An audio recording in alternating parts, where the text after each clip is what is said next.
So guys welcome to daily football madness. और Barcelona versus Shakhtar 2-1 Barcelona ने match जीत लिया है। बहुत इंपॉर्टेंट 3 पॉइंट्स हैं बार्सा के लिए, टॉप ऑफ द ग्रुप। और बहुत इंपॉर्टेंट है बिकॉज हमारे बहुत ज्यादा इंजरीज हुई हुई हैं। आप देख लेंगे बेंच से जो मेच्योर ऑप्शंस थी ना वो थी बाल्डे की और क्रिस्टेंसन की, वरना आपके पास सारे यंगस्टर्स थे और इवन टीम में भी यंगस्टर्स खेल रहे थे, फर्मीन लोपेस और लमीन यमाल, राइट।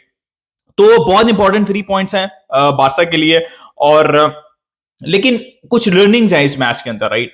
अब मैं आपको सिस्टम उतना ज्यादा नहीं समझाना चाहूंगा क्योंकि मैं आपको बहुत दफा पिक्चर्स के साथ हर मैच रिव्यू के अंदर सिस्टम समझा चुका हुआ हूं। सेम सिस्टम रहता है। ऑब्वियसली कंसेलो का आपको रोल पता है, वो मिडफील्ड राइट साइड के ऊपर भी कभी कभार वो टक इन कर लेते हैं, राइट वाइड साइड के ऊपर भी, वरना मोस्टली वो मिडफील्ड के अंदर खेल रहे होते हैं और नंबर्स प्रोवाइड कर रहे होते हैं मिडफील्ड के अंदर। आपको पता है अलोंसो को सेम बाल्डे के रोल के अंदर थे, दो सेंटर बैक आपके खेल रहे थे, न्यूगो मार्टिनेज और अराहो। फिर आपके पास डबल पिवट था, क्या नाम है, रोमेओ का और गुंडोगॉन का। फिर फर्मीन ओपस राइट साइड के ऊपर, जाओ फेलिक्स लेफ्ट साइड के ऊपर, और फर्दर राइट विंग के ऊपर जो है आपके पास लमीन यमाल थे, और अप फ्रंट जो थे आपके पास फेरन टोरेस थे। तो सिस्टम इज द सेम, ठीक है, ये सिस्टम सेम है।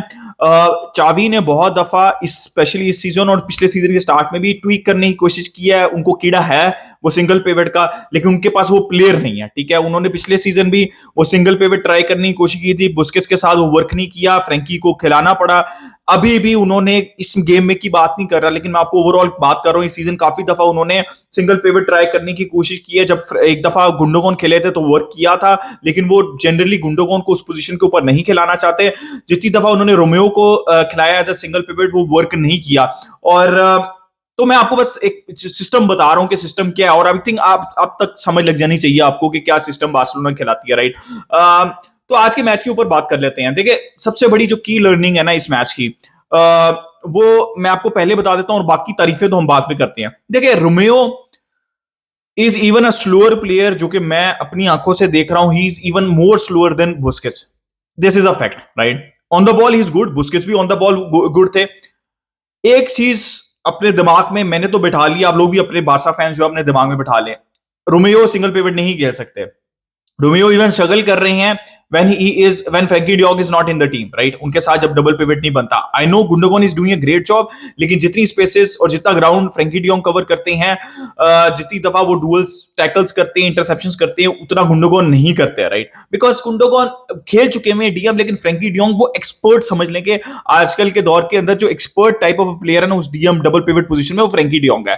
तो पहली बात ये है कि वो सिंगल पिवट में नहीं रोमियो खेल सकते, फ्रैंकी de Jong के साथ वो बेहतर खेलते हैं। और तीसरी लर्निंग ये है कि I am not that confident to be very honest. जैसे जैसे मैं मैच देख रहा हूं ना, मैचेस देख रहा हूं पिछले, कंसेलो क्योंकि अब हमने खिलाना बिकॉज हमको हमको उनकी ऑफेंसिव आउटपुट चाहिए, जो कि हमने दिखी। मतलब वो जो फेरन टोरेस का गोल था, दैट वाज अ ब्रिलियंट पास, मतलब जो ऑफ साइड हो गया था, that was a brilliant pass from Cancelo. तो ये पॉजिटिविटी गोइंग फॉरवर्ड तो आपको मिलेगी, लेकिन आपको वनरेबिलिटी भी मिलेगी डिफेंसिवली।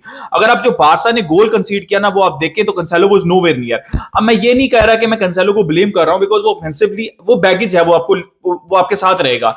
लेकिन आपने देखा रोमेओ कितनी बुरी तरीके से एक्सपोज हो गया। वो 5 सेकंड और भी पीछे होता ना प्लेयर, तब भी रोमेओ की इतनी स्पीड नहीं थी, उसने पीछे से आके चले जाना। तो इट वाज मतलब ऐसा था कि प्लेग्राउंड का गोल लग रहा था। ऐसा लग रहा था कि रोमेओ के पास स्पीड ही नहीं है। और वो एक दफा नहीं हुआ, वो बहुत दफा हुआ मैच में, स्पेशली सेकंड हाफ के अंदर, जहां पे रोमेओ कंप्लीटली आउटराउंड हो गए थे। तो अब ये कहने के बजाय ऑन द बॉल तो वो बहुत अच्छे थे। अगर आपने देखा जब बॉल आती थी डिस्ट्रीब्यूट करते थे, ठीक है, जहां पे वो उनके उनके करीब करीब बॉल होती थी, वहां पे उनकी टैकलिंग भी, इंटरसेप्शंस भी ठीक थे। तो बजाय कि हम अब इस बात को क्रिटिसाइज करें, रोमेओ को बहुत क्रिटिसाइज करें, हमको ये चीज दिमाग में बैठा लेनी चाहिए कि रोमेओ की लिमिटेशंस है, उसके पास पेस बिल्कुल नहीं है। यू हैव टू बेसिकली, लेकिन वो गेम को अच्छा चलाते हैं, राइट। वो फिजिकलिटी भी प्रोवाइड करते हैं, राइट। एरियल स्ट्रेंथ भी है उनके पास, तो ये उनकी स्ट्रेंथ्स हैं, ठीक है। उनकी वीकनेस ये है कि उनके पास पेस नहीं है, और फ्रैंकी de Jong नहीं होंगे, और कंसेलो और जब तक कंसेलो और रोमेओ साथ खेलेंगे तो भाई, और फ्रैंकी de Jong स्पेशली नहीं है, तो भाई मेरा तो दिल धक धक होता रहता है हर वक्त, राइट। तो मुझे वो सोल्यूशन नहीं लगता। आई वुड से कि अगर कंसेलो ने खेलना है तो फ्रैंकी de Jong और गुंडोगॉन का डबल पिवट होना चाहिए, और गावी और पेड्री जब सारे प्लेयर्स अवेलेबल हो। ये मेरी ऑब्जर्वेशन है इस गेम को लेके कि फ्यूचर के अंदर क्या होना चाहिए। पहले मैं अक्सर कहता था कि रोमेओ को ही खेलना चाहिए, मे बी फ्रैंकी के साथ वो बेहतर खेले, but still I would say कि गुंडोगॉन और फ्रैंकी को डबल पिवट के अंदर खेलना चाहिए, और गावी और पेड्री को खेलना चाहिए। तो आपको पास बहुत और ज्यादा बैलेंस होगा, बिकॉज डेफिनेटली आप कंसेलो को बेंच नहीं करेंगे। अगर आपने रोमियो को खिलाना है तो आप बैक थ्री सिस्टम के अंदर जाएं, 3 सेंटर बैक्स खिलाएं, अराओ को राइट साइड के ऊपर खिलाएं, लेकिन आपके पास उतनी ज्यादा ऑफेंसिव जो है वो मतलब वो चीज नहीं बचेगी अगर आप कैंसेलो को बेंच कर देंगे। तब आप बैक थ्री के साथ रोमेओ को खिला सकते हैं। देखिए इट रियली डिपेंड्स, मैं आपको बार बार बता रहा हूं, it really depends on the opposition. अब जैसे फॉर एग्जांपल रियल मैड्रिड है, वो डोमिनेंट खेलती है लेफ्ट हैंड साइड के ऊपर जहां पे विनीशियस खेल रहे होते हैं, वो उसको मतलब क्राउड कर देते हैं, वहां पे आई वुड से कि आपको बैक थ्री के साथ जाना चाहिए, रोमेओ के साथ जाना चाहिए। तो मैं आपको ये बस एक्सप्लेन करने की कोशिश कर रहा हूं, इस ऑब्जर्वेशन मेरी इस गेम में जो मेन ऑब्जर्वेशन थी। बाकी भाई ला मासिया इज एब्सोल्युटली ब्रिलियंट अगेन यार। फर्मीन लोपस यार, मैंने अक्सर आप लोगों को मेंशन किया कि फर्मीन लोपस के लिए मैं एक वर्ड यूज करता हूं हमेशा, he is electric. I think he is the most mature player जो कि लामासिया से निकल रहे हैं अभी इस सीजन। मुझे ऐसा लगता है कि Fermin Lopez is even more ready than Lamine Yamal. Obviously Lamine Yamal सिर्फ 16 साल की है, लेकिन फर्मीन लोपस के जो ऑफ द बॉल मूवमेंट है, आई थिंक वो आराम से 3-4 गोल स्कोर कर सकते थे, लेकिन वो मैं क्रिटिसिज्म नहीं दे रहा, ही स्कोर अ ब्रिलियंट गोल, ये पोस्ट के ऊपर भी हिट हुआ, बट यार उसकी movement is absolutely electric, right? This is the word I use, electric. I think फर्मीन Lopez is one hell of a player, और आई एम सो ग्लैड भाई। Mark गुई पिछले मैच के अंदर, फिर बाल्डे हैं, फिर गावी है, मतलब list goes on, lamin Yamal इसी सीजन, लमीन और कसाडो ने भी खेल लिया भाई, और ही ऑल्सो लुक्ड प्रॉमिसिंग भाई। मैं प्रॉमिसिंग कह रहा हूं, 2-3 बहुत अच्छे पासेस थे, बट आपको दिखा आज की गेम में भी कि कसाडो, लोग कहते हैं यार पाओ प्रेम कसाडो क्यों नहीं खिला रहा चाबी, वो अब जरूरत पड़ी तो उसने खिलाया, लेकिन मुझे ऐसा लगता है कि अभी भी थोड़ा सा टाइम चाहिए कसाडो को, लेकिन प्रॉमिसिंग दिखे, राइट? तो उन्होंने अपना चांस लिया।